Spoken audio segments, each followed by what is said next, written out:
Kasnah berusaha untuk menghibur Basri. "Kak, kejadian ini sudah terlanjur terjadi. Jangan dipikirkan lagi. Yang penting sekarang adalah memastikan seberapa serius luka kalian dan apakah bisa pulih." Basri terisak. "Kami bisa pulih, hanya saja butuh waktu. Dokter bilang kami mungkin tidak bisa mengurus diri kami sendiri selama beberapa bulan. Makan, minum, bahkan ke kamar kecil harus di atas ranjang, dan mungkin harus tetap di rumah sakit dengan perawat sepanjang waktu." Nyonya Tama buru-buru bertanya, "Basri, lalu kemana Tuan Doni pergi? Dia tertipu oleh penipu itu sehingga kalian sampai dihajar seperti ini. Setelah identitas penipu itu terungkap, apa dia tidak memberi kalian kompensasi atau penjelasan apapun?" Paul menjawab dengan kesal, "Penjelasan apanya? Si tua Doni hartawan itu juga langsung ditangkap oleh Interpol. Sepertinya dia juga akan kena masalah besar." Nyonya Tama terkejut. "Apa? Jadi kalian berdua dihajar tanpa kompensasi yang jelas?" Paul tahu apa yang dimaksud ibunya. Dalam hati dia berpikir, "Ibu pasti berpikir kalau aku dan Basri dihajar oleh orang-orang Doni hartawan karena kesalahpahaman, jadi Doni hartawan harus memberi kami kompensasi. Pada akhirnya ibuku ini memang hanya memikirkan uang." Memikirkan hal ini, Paul merasa sedikit kesal dan berkata, "Bu, tolong bayarkan biaya rawat inap kami, lalu biarkan kami pindah ke ruang perawatan. Sedangkan mengenai Doni hartawan, nanti kalau dia keluar, kita bisa menuntut penjelasan darinya." Nyonya Tama mengangguk dan berkata, "Baiklah, aku akan membayar biayanya." Sambil berkata demikian, Nyonya Tama berbalik dan keluar dari ruang perawatan. Dia melangkah menuju bagian pembayaran dan berkata, "Aku ingin membayar biaya rawat inap untuk Paul Tama dan Basri Tama." Setelah memeriksa beberapa saat, petugas menjawab, "Biaya pengobatan adalah 2 juta, ditambah uang jaminan rawat inap sebesar 5 juta, jadi totalnya adalah 7 juta. Nyonya Tama tidak bisa menahan perasaan tidak rela. Dia bergumam di dalam hatinya, "Meskipun 7 juta itu tidak terlalu banyak, tapi juga tidak sedikit. Kalau uang ini tidak bisa diganti oleh Doni hartawan dengan kompensasi beberapa kali lipat, aku benar-benar tidak akan bisa tidur dengan nyenyak." Sambil memikirkan hal ini, Nyonya Tama tetap mengeluarkan kartu bank dari dompetnya dan menyerahkannya pada petugas. "Ini, tolong gesek kartunya." Petugas mengambil kartu tersebut, memasukkannya ke mesin gesek, memasukkan jumlah yang diperlukan, dan berkata kepada Nyonya Tama, "Silakan masukkan PIN-nya." Nyonya Tama segera memasukkan PIN dan menekan tombol konfirmasi. Tetapi mesin geseknya tidak mengeluarkan struk otomatis. Petugas melihat layar mesin dan berkata, "Kartu Anda diblokir, silakan gunakan kartu lain." Nyonya Tama mengerutkan keningnya. "Apa? Diblokir? Tidak mungkin. Kartu ini berisi lebih dari 100 juta. Dulu setelah Doni hartawan membantu keluarga Tama melunasi utang dan aset yang disita bank dibebaskan, sebagian tabungan Nyonya Tama kembali padanya. Kemudian dari uang investasi yang diberikan oleh Doni hartawan, Nyonya Tama juga menemukan cara agar beberapa perusahaan berjalan melalui alur akun tertentu hingga masuk ke kartunya sendiri. Sekarang, kartu itu berisi lebih dari 100 juta sebagai tabungan pensiunnya. Kini, saat diberitahu bahwa kartunya diblokir, dia langsung panik. Petugas itu tentu saja tidak tahu berapa banyak uang yang ada di dalam kartu itu. Jadi dia berkata dengan agak tidak sabar, "Berapapun uang yang ada di kartu Anda bukan urusanku, tetapi mesin gesek menunjukkan kartu tersebut diblokir. Kalau ada masalah, silakan hubungi bank Anda." Nyonya Tama terkejut luar biasa dan segera mengeluarkan ponselnya untuk menelpon bank.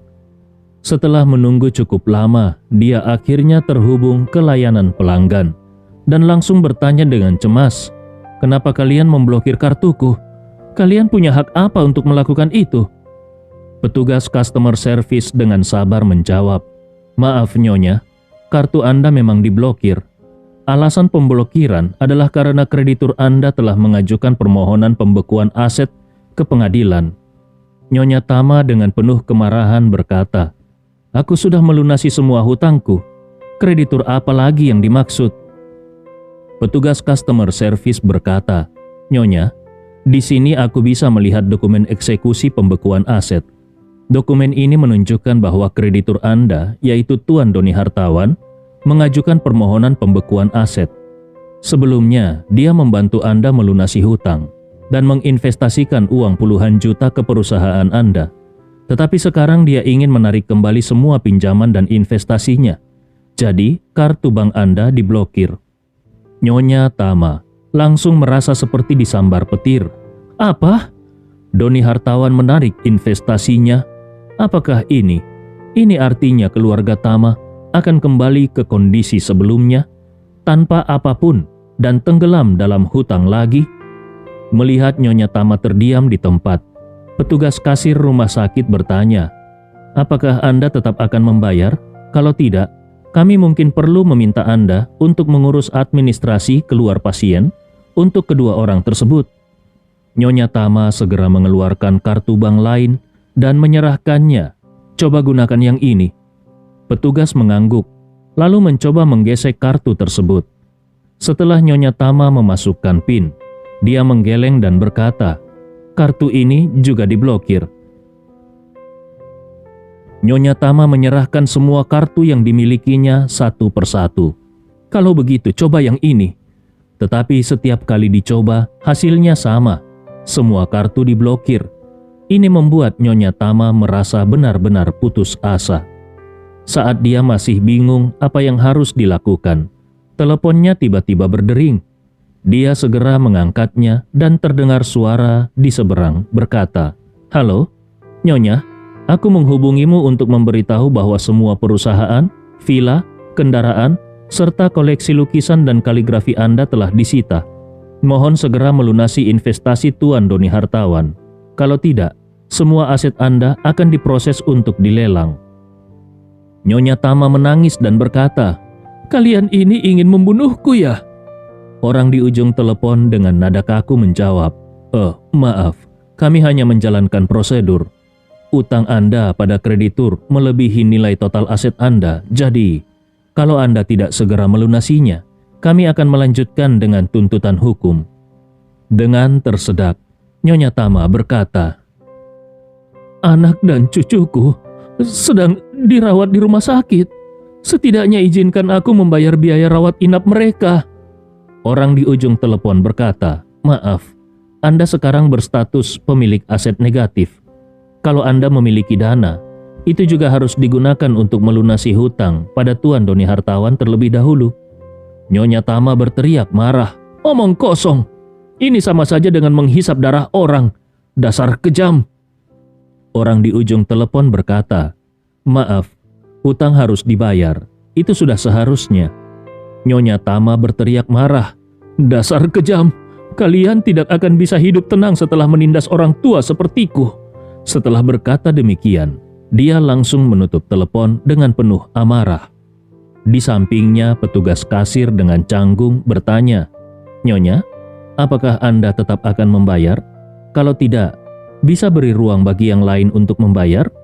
Dengan wajah marah Nyonya Tama menjawab, "Tidak, aku bahkan sudah tidak punya uang untuk makan. Apa gunanya membayar biaya ini?" Kemudian dia segera menghubungi Doni Hartawan. Meskipun dia tidak tahu persis bagaimana keadaan Doni Hartawan saat ini, tapi dia tetap mencoba menghubunginya sambil berharap ada keajaiban. Tidak disangka teleponnya langsung tersambung. Setelah mengangkat telepon, Doni Hartawan dengan nada dingin bertanya, "Nenek tua, ada urusan apa kau menelponku?" Dengan nada menjilat, Nyonya Tama berkata, Tuan Doni, begini, aku mendengar tiba-tiba kau ingin menarik investasi. Bukankah kita sudah sepakat untuk bekerja sama dalam jangka panjang? Kalau Tuan tiba-tiba menarik investasi, bagaimana dengan nasibku? Mungkinkah ada kesalahpahaman di sini?" Doni hartawan berkata dengan dingin, "Tidak ada kesalahpahaman. Aku benar-benar sudah kehilangan kepercayaan kepada keluarga kalian. Jadi, aku tidak berharap kalian melakukan apapun untukku. Dalam hal ini, kenapa aku tidak segera menarik investasiku?" Nyonya Tama langsung memohon dengan nada memelas, "Tuan Doni, apakah karena apa yang dilakukan oleh anak dan cucuku hari ini membuatmu merasa tidak puas? Kalau mereka melakukan kesalahan, kau tinggal bilang saja. Aku pasti akan membuat mereka memperbaikinya di lain waktu. Mohon beri keluarga kami kesempatan sekali lagi." Doni hartawan menjawab dengan tidak sabar. "Kesempatan sudah pernah aku berikan. Tapi intinya adalah kalian memang tidak bisa diandalkan. Jadi, sekarang jangan lagi datang untuk meminta-minta." Nyonya Tama merasa sangat putus asa. Tiba-tiba dia teringat akan villa yang ditinggali keluarganya dan buru-buru bertanya, "Tuan Doni, mengenai villa itu, kita dulu sudah menandatangani perjanjian bahwa kau setuju meminjamkannya kepada kami untuk kami tinggali selama 10 tahun. Kau tidak bisa membatalkannya begitu saja, bukan? Kalau tidak, seluruh keluarga kami akan tidur di jalanan." Doni hartawan tertawa dingin. "Villa itu masih bisa kalian tempati sementara waktu. Tetapi kau harus memberitahu anak laki-lakimu bahwa kalau dia berani menceraikan Novia, maka aku akan segera mengusir kalian sekeluarga keluar dari sana." Nyonya Tama berkata dengan marah, "Tuan Doni, sekarang kau juga tidak membutuhkan kami untuk melawan Andi. Jadi kenapa kau masih memaksa anakku untuk terus bersama Novia, si wanita kotor itu? Kau juga tahu, tidak ada yang lebih menyakitkan bagi seorang pria daripada dihina oleh istrinya. Selama Novia ada di sana, anakku tidak akan bisa melupakan rasa sakit hatinya." Doni hartawan mencemooh, "Apakah anakmu bisa atau tidak melupakannya? Itu tidak ada hubungannya denganku. Aku tetap memutuskan untuk mempertahankan Novia di keluarga Tama. Kalau kau tidak setuju, kalian bisa segera keluar dari Villa Desilen dan tinggalkan villa itu untuk Novia." Begitu mendengar ini, Nyonya Tama segera sadar bahwa dia tidak boleh terus berbicara lebih banyak. Kalau dia terus meminta, bahkan hak tinggal di villa itu pun bisa hilang. Nyonya Tama sudah pernah mengalami hidup di jalanan, dan dia tidak ingin lagi menjalani kehidupan yang penuh penderitaan seperti itu. Di dalam hatinya, dia berpikir, "Asalkan bisa tetap tinggal di Villa Desilen, bahkan kalaupun anakku harus terus menerima penghinaan ini, aku bisa menerimanya. Usiaku sudah tidak muda. Sisa hidupku mungkin tidak lama lagi. Aku tidak ingin menjalani hari-hari penuh penderitaan lagi." Maka dengan menggertakkan gigi dia berkata, "Tuan Doni, kau tenang saja. Aku pasti akan membuat Novia tetap tinggal di keluarga Tama." Doni hartawan mendengus. "Bagus. Kalau kau tahu diri, itu bagus. Jangan telepon aku lagi." Nyonya Tama buru-buru berkata, "Tuan Doni, tunggu sebentar. Sebelum menutup telepon, aku masih ada satu permintaan." Doni hartawan bertanya, "Apa itu?"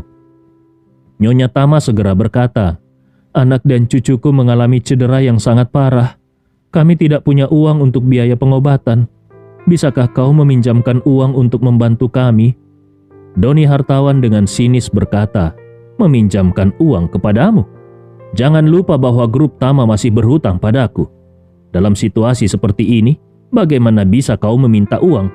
Seberapa tebal mukamu?"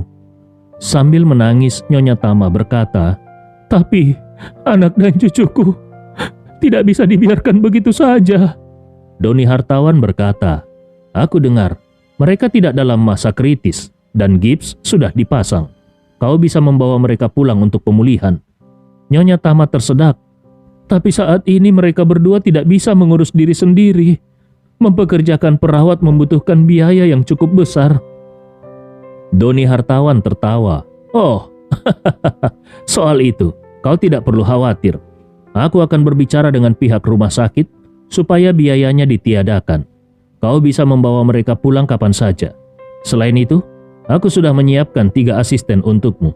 Tunggu saja, nanti 3 orang ini akan membantumu dengan baik. Pada saat ini Nyonya Tama merasakan sedikit kebaikan dalam diri Doni hartawan dan berpikir di dalam hati. Bagaimanapun juga, Tuan Doni masih mengizinkan kami tinggal di villa dan bahkan mengatur 3 asisten. Itu sudah cukup baik. Mungkin karena sedang marah, dia memutuskan untuk menarik investasi. Kalau nanti suasana hatinya membaik, mungkin dia akan berinvestasi kembali ke keluarga Tama. Dengan pikiran itu, Nyonya Tama segera berterima kasih dan berkata, "Terima kasih banyak Tuan Doni." Saat ini, keadaan Carla juga sangat mengenaskan. Awalnya dia dibawa oleh anak buah Albert ke rumah sakit ortopedi. Mereka segera mengatur operasi untuk lututnya. Cedera seperti yang dialami Carla membutuhkan penanganan cepat.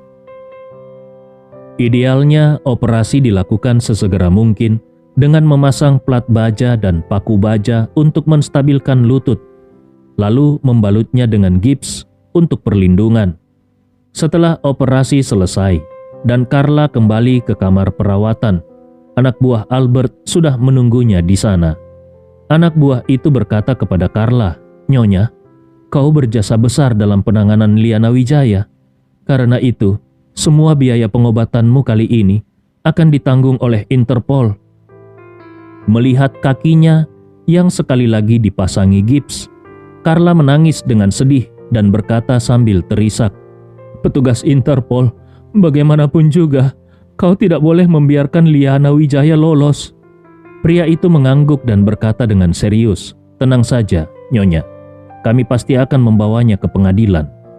Kemudian dia menambahkan, "Oh iya Nyonya, demi keselamatanmu, aku perlu mengingatkanmu akan sesuatu." Mendengar bahwa ini berkaitan dengan keselamatannya, Carla buru-buru berkata, "Silakan, katakan saja." Pria itu menjelaskan dengan serius, Liana Wijaya adalah seorang penipu lintas negara, bagian dari sindikat besar yang beroperasi di puluhan negara.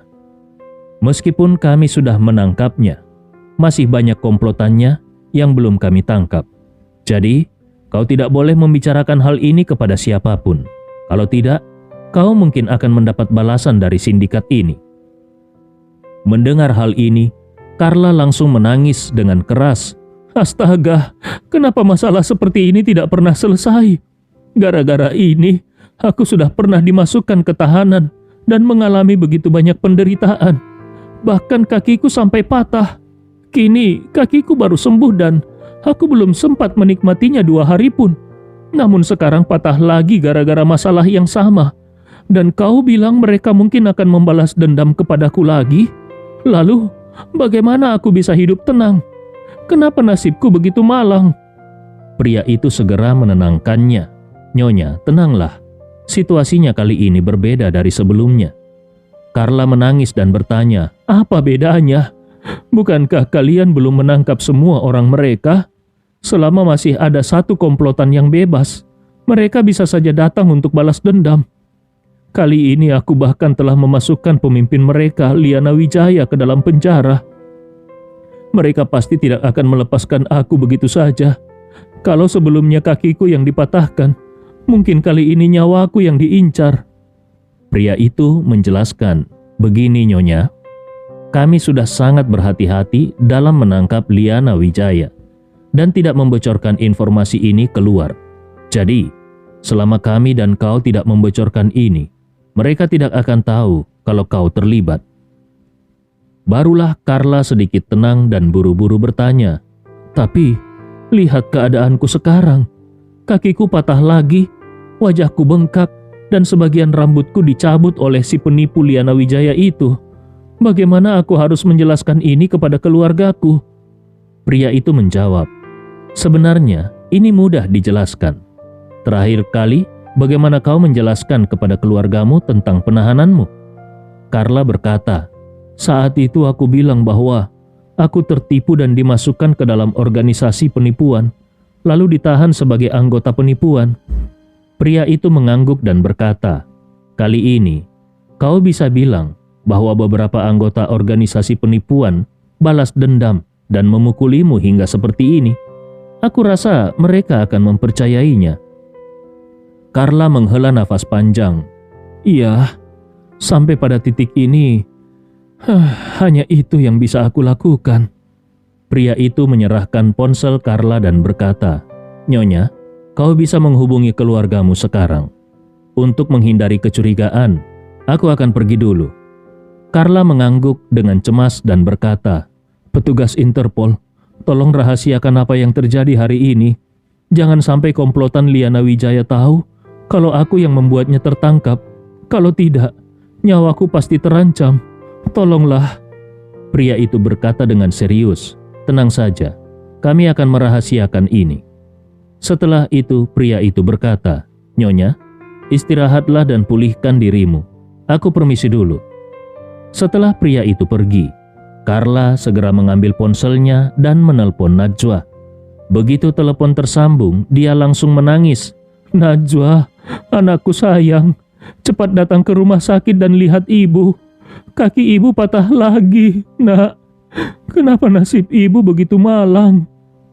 Najwa sedang bersiap untuk pulang kerja ketika mendengar kabar itu dan langsung terkejut. Dia pun langsung berkata, "Ibu, apa yang terjadi? Bagaimana bisa kaki ibu patah lagi?" Carla menangis sambil berkata, "Jangan tanya lagi. Ibu dibalas oleh orang-orang dari organisasi penipuan yang waktu itu. Mereka menangkapku, memukuliku sampai babak belur, menarik rambutku sampai copot dan bahkan mematahkan kakiku." Najwa buru-buru bertanya, "Apakah ibu sudah melaporkannya ke polisi?" Sambil menangis, Carla menjawab, "Sudah, petugas polisi sudah menangkap mereka.